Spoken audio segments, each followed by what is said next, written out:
The squadron must remain at all times an efficient fighting force.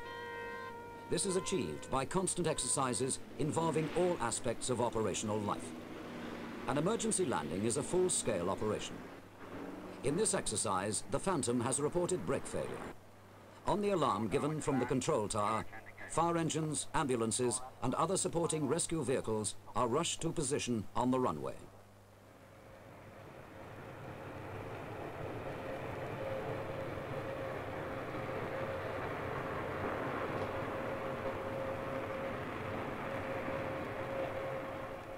The Phantom will land aircraft carrier style. Its emergency landing hook must link up with a steel wire stretched across the runway. This simple device brings the Phantom to a complete stop within seconds of touchdown.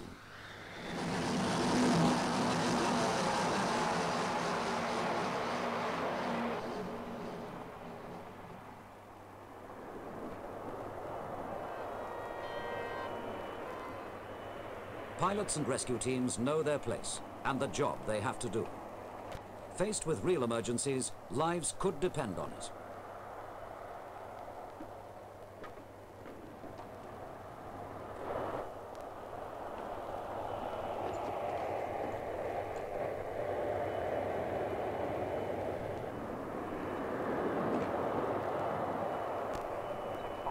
Right, happy carefree 1023, the second.